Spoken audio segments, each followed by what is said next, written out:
Mauvaise nouvelle continue, bienvenue à tous les amis dans cette nouvelle vidéo, dans ce nouveau live. Je sais, je vous annonce beaucoup de mauvaises nouvelles en ce moment, d'un point de vue macroéconomique et géopolitique, mais le problème c'est que ça influe énormément les marchés financiers et c'est pour ça que je vous en parle. Aujourd'hui, grosse vidéo, gros live, on va aborder beaucoup de sujets différents. Évidemment, on va faire une grosse analyse du marché crypto, pas seulement Bitcoin et Ethereum aujourd'hui, on va aussi regarder les altcoins sur lesquels il y a des configurations très intéressantes. On va évidemment parler bourse, macroéconomie et notamment les résultats qu'on a eu aujourd'hui en termes d'inflation, etc. un petit peu partout dans le monde. On parlera d'actualité aussi parce qu'on a des actualités très intéressantes qui, d'ailleurs, certaines nous redonneront peut-être un petit peu le sourire dans ce contexte très défavorable. Comme d'habitude, juste avant de commencer, je vous invite à vous abonner si ce n'est pas déjà fait, à rejoindre le serveur Discord. Vous avez le lien dans la bio et dans la description et on va pouvoir commencer tout de suite. Juste, je précise aussi pour toutes les personnes qui sont sur le live, n'hésitez pas à poser vos questions. Je ferai des pauses entre les différentes parties pour y répondre. Globalement, un marché assez hétérogène aujourd'hui sur le marché crypto. Bitcoin qui a mal commencé la journée, au final qui l'a fini bien. Ethereum qui suit de manière timide. Et sur les altcoins, on voit qu'on est assez mitigé. Du côté de l'indice Fear and Greed, rien ne change. Niveau de peur extrême, indice à 22 aujourd'hui. Et du côté de l'indicateur Blue Chain Whisper, on est quasiment revenu sur un niveau d'équilibre entre les longues et les shorts. Voilà un petit peu la situation globale. Un Bitcoin donc, comme je vous le disais, qui avait plutôt mal commencé la journée et qui s'en sort plutôt bien sur la fin de journée, comme vous le voyez actuellement. Alors globalement, en termes de situation sur du daily, on est dans la situation dans la même situation depuis le début de la semaine, hein. C'est-à-dire qu'on est venu de nouveau appuyer ici sur le support des 18 800 $. On est venu tester brièvement les 20 200 et je pense, en tout cas vous allez voir que c'est le scénario que je privilégie, qu'on va de nouveau venir tester ce niveau-là. Donc là, on est dans une situation similaire, il y a de la volatilité, un petit peu, mais du coup ça nous permet de prendre des positions. Quand je vous parle de volatilité, bah effectivement c'est vrai que Bitcoin varie pas mal ces derniers jours en faisant des gros mouvements haussiers qui sont corrigés très rapidement, en faisant des fake-out pour au final repartir dans l'autre sens. Donc il y a des opportunités. Je ne dis pas qu'elles sont faciles à identifier, je ne dis pas qu'elles sont faciles à saisir, mais il y en a. On voit par exemple aujourd'hui, enfin cet après-midi, avec cette position qui pouvait être très intéressante, comme je vous l'ai expliqué en live Twitch cet après-midi aux alentours de 15h30. Donc voilà un petit peu, moi mon scénario, c'est quoi? C'est que là, je pense qu'on va de nouveau repartir ici vers les 20 200 $, pour ensuite de nouveau repartir vers le bas et au final, à un moment donné, eh bien, casser justement ce support des 18 800 par le bas. Voilà du coup un petit peu déjà mon avis. Je vais répondre aux premières questions et puis après on va pouvoir avancer sur la suite. Salut gros, je viens de rentrer en short sur BTC, tu le sens comment? Non, moi je pense qu'on va peut-être continuer à monter encore un petit peu, en tout cas sur cette fin de semaine. Après, il va falloir être très prudent. Donc, moi pour l'instant, j'avais pris un long, je l'ai clôturé, comme ça j'ai pris mes bénéfices et je m'arrête là pour aujourd'hui. Salut Yuji. Donc voilà. Si on regarde un petit peu maintenant du côté d'Ethereum, et bien en fait la situation est elle aussi un petit peu la même, c'est-à-dire qu'on est actuellement en train de revenir tester cette résistance des 1400 $, salut Alain, pour au final probablement de nouveau être rejeté et repartir vers le bas. C'est un scénario qui suivrait assez bien celui de Bitcoin et qui serait assez complémentaire à celui de Bitcoin. Donc voilà un petit peu comment je vois les choses pour le moment et de quelle manière je vais aborder les marchés dans les prochains jours. Après, voilà, dans tous les cas, on va faire face à une grosse volatilité. J'y reviendrai plus tard, mais les news macroéconomiques vont être très importantes et vont entraîner beaucoup de mouvements, selon moi, sur cette fin de semaine, notamment sur la journée de demain, sur les différents marchés et donc évidemment sur le marché crypto. Un coin que j'ai surveillé aujourd'hui, et là du coup on passe directement du côté des altcoins, hein. Je ne vais pas m'éterniser sur Bitcoin et Ethereum qu'on a déjà pas mal analysé ces derniers temps. C'était le CRO, hein, qui a été validé par l'AMF, qui a obtenu son statut PSAN en France. Je m'attendais à une meilleure réaction haussière, ok. Alors elle a eu lieu, ça m'a permis de prendre un petit peu de bénéfices, mais là j'ai été sorti du trade puisque j'avais remonté mon stop loss au prix d'entrée. EGLD, magnifique prise de position, là par contre ce matin. Alors on n'est pas encore venu chercher toutes les targets que je m'étais fixées, mais le trade se passe à merveille. Donc si vous êtes dans le serveur Discord, vous avez pu profiter de cette belle opportunité. Le groupe premium est moins actif. Oui, c'est normal Alain, il y a moins de monde dedans. Sur CHZ, on est toujours en short. Ok, on est toujours en short sur CAZ hein, depuis le scénario que je vous avais présenté dimanche en live. Hein. Donc on était rentré ici sur le rejet Kijun avec pour objectif de venir chercher les 22 centimes, les 21 centimes, puis les 20 centimes. Donc voilà, qu'est-ce qu'on avait d'autre? RSR qui là aussi performe très très bien. Il y avait une belle position à prendre cet après-midi, là encore une fois, si vous étiez sur le live de cet après-midi. Et même chose pour Avax. Alors lui, Avax, malheureusement, n'a pas cassé par le haut, mais par le bas. Donc là, on n'est pas rentré en position. Sinon, qu'est-ce que j'avais à vous partager? Je crois que c'est... Ah si, Litecoin, il y avait quelque chose que je voulais vous montrer sur du daily. Sur du daily, je pense qu'on devrait revenir chercher en direction des 35 dollars assez prochainement. Donc là, peut-être faire venir chercher un retest du nuage avec Bitcoin pour au final partir vers le bas. C'est le scénario que je privilégie sur Litecoin. Ça fait un moment qu'on ne l'avait pas regardé. Donc voilà. Alors pour les cryptos, Alain, je te conseille plutôt le VIP hein, que le Premium.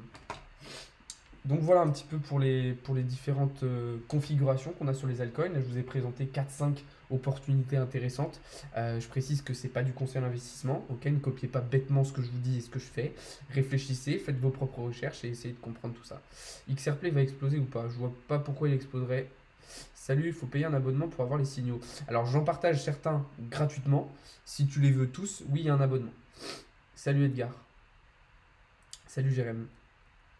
En tout cas les gars, n'hésitez pas à liker le live un maximum, à vous abonner, à rejoindre le serveur Discord, ça ferait extrêmement plaisir. Je précise aussi qu'il y a un gros concours en ce moment sur mon compte Instagram et mon compte Twitter avec des cryptos à gagner, des NFT, des séances de coaching et des accès premium Discord.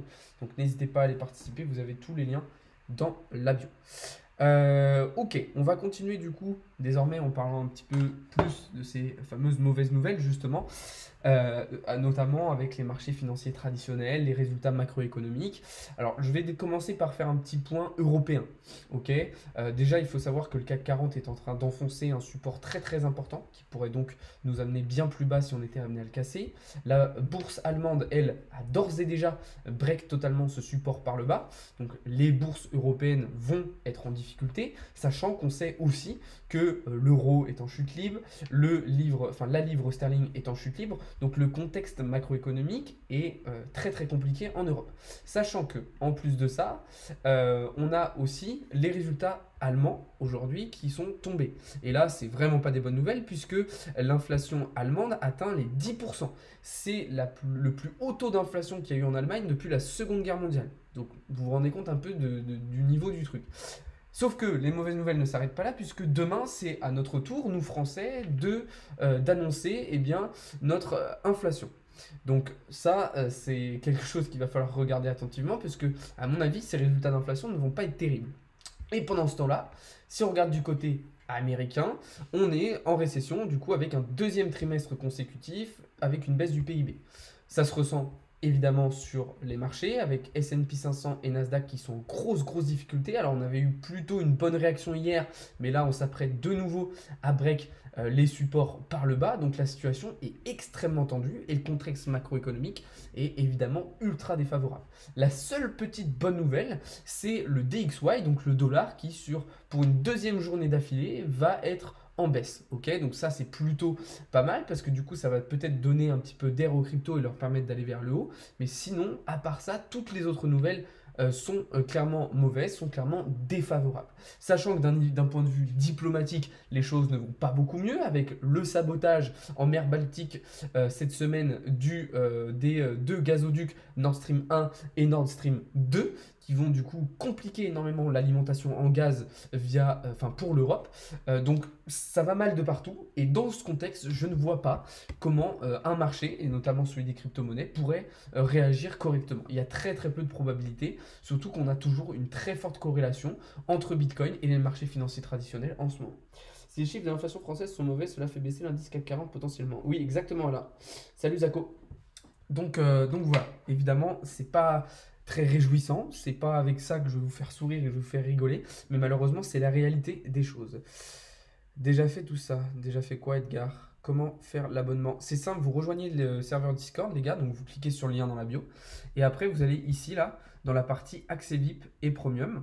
Vous cliquez sur le lien et vous choisissez l'offre que vous voulez. Soit VIP, soit Premium, soit les deux. Rien de plus compliqué. Vous avez le lien dans la bio. Euh, Demain, ça peut chuter. Oui, ça peut aller dans un sens comme dans l'autre. Je pense que là, on va avoir une grosse volatilité sur la fin de la semaine. Il va falloir être extrêmement prudent sur les marchés financiers. Donc voilà, une situation qui est très délicate et vraiment je vous recommande d'être très très prudent si vous vous exposez sur les marchés, que ce soit la crypto, le forex, les matières premières. Quand vous prenez des positions, vraiment essayez un maximum de prendre des profits rapidement, de remonter vos stop loss au prix d'entrée pour vous protéger le plus vite possible et éviter de vous faire piéger par le marché. Il faut que ça chute, c'est les soldes, effectivement Bruno. Donc voilà. Sinon, en termes d'analyse fondamentale, j'avais aussi des petites choses intéressantes à vous partager, notamment du côté anglais. Donc là, si on regarde un petit peu, eh bien, les volumes de transactions sur Bitcoin en Angleterre, ils ont totalement explosé. Excusez-moi, je me mouche. Oui, je sais, je suis toujours malade. Depuis la semaine dernière, ça ne va pas mieux. Donc, je disais, les volumes de transactions sur Bitcoin en Angleterre sont en train d'exploser totalement. Vous le savez, la livre sterling a énormément chuté cette semaine suite aux annonces anglaises. Et du coup, réaction immédiate de la population qui s'est jetée un petit peu sur Bitcoin en achetant énormément. Ça me fait penser un petit peu à ce qui s'était passé au début du conflit entre la Russie et l'Ukraine, où on avait des populations russes et ukrainiennes qui s'étaient un petit peu tournées vers d'autres classes d'actifs, dont les crypto-monnaies, pour se protéger, pour protéger leur épargne. Donc ça, c'est des choses très très intéressantes et ça montre que potentiellement, eh bien, Bitcoin peut être une solution, une alternative en cas de situation économique très compliquée aux monnaies traditionnelles. En parlant des monnaies traditionnelles, voilà un petit peu un exemple de leur variation depuis le début de l'année 2022. Donc pour toutes les personnes voilà, qui disent que... pour toutes les personnes qui disent oui les crypto-monnaies moi je vais pas dessus, c'est trop dangereux, c'est trop volatile, regardez un petit peu la volatilité qu'on a sur les monnaies financières, les monnaies fiduciaires, pardon, les monnaies fiat depuis le début de l'année. On a un dollar qui s'envole totalement, on a la plupart des autres monnaies qui sont à la baisse, mais même cette baisse n'est pas linéaire si je puis dire, elle est vraiment très volatile. Sauf que c'est relativement problématique pour des monnaies fiduciaires qui justement se veulent normalement stables si on écoute les dires de nos dirigeants européens, notamment Christine Lagarde ou encore Jérôme Powell pour l'autre côté de l'Atlantique. 100 € aujourd'hui. Bien joué à toi Thomas.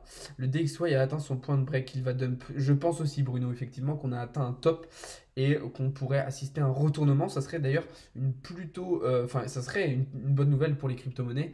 La seule d'ailleurs en ce moment dans ce contexte extrêmement délicat et compliqué. Donc voilà un petit peu ce que je pouvais dire là-dessus. On va passer à la partie actualité. Ok les amis, parce qu'il y a des actualités très très intéressantes à vous partager aujourd'hui. On va reparler de l'AMF qui, vous le savez, a délivré à crypto.com le statut PSAN, mais ils ont aussi procédé à la radiation d'un PSAN du coup d'une autre société. Cette société c'est Buycap, alors que vous connaissez vous plus probablement sous le nom de Keplerk. Ça avait changé de nom, mais c'est une société de crypto qui est existante depuis maintenant plusieurs années et qui a été radiée du coup du statut PSAN. C'est aussi voilà, quelque chose auquel on assiste dans un contexte de bear market, pardon, où on a comme ça des plateformes qui perdent en fait leur régulation AMF, qui perdent leur statut PSAN. Évidemment, c'est qu'ils n'ont pas dû respecter les nouvelles réglementations. On le sait, l'AMF a rendu toutes les règles autour des marchés financiers et notamment de la crypto-monnaie beaucoup plus strictes et visiblement cette société n'a pas su faire face justement à ces nouvelles réglementations. En parlant de réglementation, aux États-Unis, c'est Tether, donc la société qui développe le stablecoin USDT, qui est mise sous pression par la justice et par le Trésor américain. On le sait, les États-Unis, et Jérôme Powell l'a rappelé cette semaine, souhaitent clairement réguler de manière forte les stablecoins qui sont pour lui, et même chose pour nous Européens, selon encore une fois nos dirigeants, des choses qui pourraient mettre à mal et en difficulté nos économies. Donc c'est pour ça qu'ils veulent vraiment taper dessus assez fort. Une autre actualité intéressante, c'est Strike qui lève désormais lever 80 millions de dollars pour concurrencer Visa, Mastercard et le réseau Swift, ok, donc avec la technologie Lightning qui va permettre du coup de faire des paiements instantanés en crypto-monnaie. Je vous ai déjà parlé de ça et partagé quelques vidéos à ce sujet-là. Donc ça c'est plutôt une bonne nouvelle hein, comparé à ce qu'on a vu juste avant. Maintenant, moi je trouve, enfin, pourquoi en fait c'est une bonne nouvelle? Parce que le fait qu'on ait des concurrents comme ça sur ces marchés, ça va tirer les marchés vers le haut. Ok, c'est beaucoup mieux qu'on ait ça plutôt que d'avoir un monopole comme on peut l'avoir par exemple dans le métaverse où on a beaucoup moins de concurrence en termes de développeurs, de marques qui développent des métaverses et du coup qui crée un monopole un petit peu malsain à mon goût. Donc voilà, une autre nouvelle pour enchaîner, c'est BlackRock qui va du coup étendre son ETF dédié à la blockchain pour ses clients européens. Donc ça, c'est une très très bonne nouvelle. Qu'est-ce que c'est un ETF? Je rappelle que c'est une sorte d'indice boursier qui va vous permettre d'investir dans plusieurs sociétés en même temps. Par exemple, le S&P 500, dont je vous parle assez régulièrement, c'est un ETF. C'est-à-dire qu'en investissant dans le S&P 500, vous investissez dans les 500 plus grosses sociétés américaines. Et bien là, BlackRock, donc le plus gros fonds d'investissement mondial, a sorti un ETF en gros dédié à la blockchain. C'est-à-dire qu'en investissement dans cet ETF, vous allez investir un petit peu dans toutes les sociétés blockchain. Donc jusqu'à maintenant, c'était uniquement aux États-Unis. Et là, du coup, l'ETF a été étendu aussi aux clients européens. Donc ça, c'est une très très bonne nouvelle. Et ça va permettre justement au secteur de se développer via du coup des sources d'investissement beaucoup plus importantes et beaucoup plus prometteuses, si je puis dire. Donc voilà, je vais reprendre un petit peu vos questions. Peut-être miser sur les pétrolières. Pourquoi, Cyril? Salut, faut-il acheter en dollars ou en euros? Les cryptos? En dollars? Enfin, du coup, maintenant, plutôt en euros. Après, moi, je le fais en dollars et je trouve que c'est plus simple et je te conseille de le faire de même.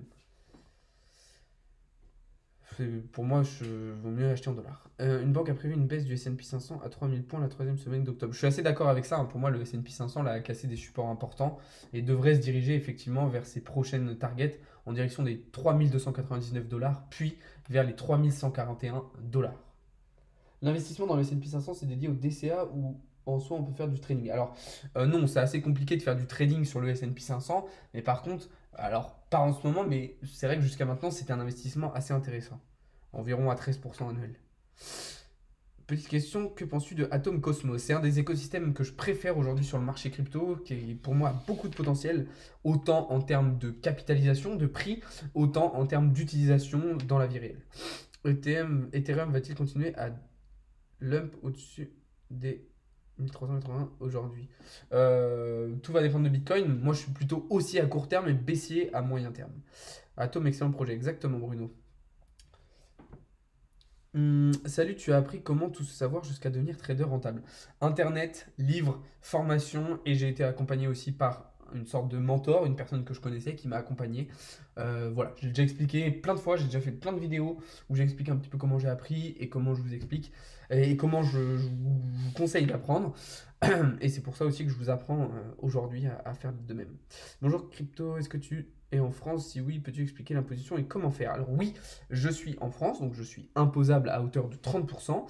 Je précise bien que l'imposition se fait lorsque vos plus-values sont reversées sur votre compte en banque. C'est-à-dire que tant que vous laissez l'argent sur des comptes crypto en crypto, vous n'avez pas besoin de le déclarer. Okay, vous devez déclarer l'existence de votre compte crypto, okay, ça bien évidemment, mais vous n'avez pas besoin de déclarer une somme qui reste en crypto. C'est uniquement lorsque vous reversez cette plus-value sur votre compte en banque que là, il faudra déclarer la somme. C'est bien ce que je pensais, merci. De rien. Salut Damien, ça va et toi? Donc voilà un petit peu tout ce qu'on avait à dire aujourd'hui les amis. Si vous avez d'autres questions, n'hésitez pas à les poser hein, dans le chat. On peut rester encore quelques petites minutes ensemble et puis après on se quittera pour aujourd'hui puisqu'on a quand même abordé déjà pas mal de sujets très très intéressants. Donc si vous avez des dernières petites questions, allez-y les amis, que vous soyez sur TikTok ou sur Twitch. Et je précise que voilà, si jamais vous n'avez pas pu suivre l'intégralité du live, vous inquiétez pas, je vous mettrai la rediffusion juste après sur la chaîne YouTube comme d'habitude. Je vous invite aussi évidemment à rejoindre le serveur Discord comme d'habitude et à aller participer au concours sur Insta et Twitter. Il y a plein de belles choses à gagner. On n'a pas besoin de déclarer en entreprise, on peut être particulier, peu importe le montant. Oui, bien sûr. Bien sûr, bien sûr. Alors, sauf si par contre tu vends des services et que tu es rémunéré en crypto. Ok? Là, tu auras besoin de les déclarer en entreprise. Mais si tes gains crypto proviennent uniquement de tes investissements, là, tu n'as pas besoin. Ce que je veux dire, c'est que par exemple, je ne sais pas si tu décides d'ouvrir une boulangerie et dans cette boulangerie, tu acceptes les paiements en crypto-monnaie. Là, il faut que tu te déclares évidemment dans ton entreprise. Mais ça, comme si tu n'acceptais pas les paiements en crypto. Wesh, ça rappe, non. Tu connais Metacard, beau projet français. Oui, j'en ai entendu parler. J'adore tes lunettes, mais il faut changer les verres, ils sont trop grands pour toi. Ouais, mais je crois pas que je peux changer les verres sur ces lunettes. Et tu fais une formation complète pour nous apprendre. Oui, il y a des formations complètes sur mon site internet, il y a aussi les séances de coaching qui sont disponibles. Aujourd'hui, j'ai étudié Wyckoff, c'était trop bien. Je vais vous faire des vidéos sur la méthode Wyckoff, les amis. C'est pas la meilleure période pour faire du DCA. Si, clairement, c'est la meilleure période. On est au top pour du DCA. Yes. Pas de souci, Liana. Pas de souci, pas de souci. Donc voilà un petit peu ce que je pouvais vous dire aujourd'hui. En tout cas, moi je vais vous laisser là. Je vous remercie d'avoir été présent sur le live. C'était un plaisir d'échanger avec vous comme d'habitude. N'hésitez pas à vous abonner. Et nous, on va se retrouver du coup dès demain matin pour davantage de contenu et davantage d'analyse comme d'habitude. Donc n'hésitez pas à me suivre sur les différents réseaux sociaux. Ah merci, je vais pouvoir me former. Avec plaisir Damien.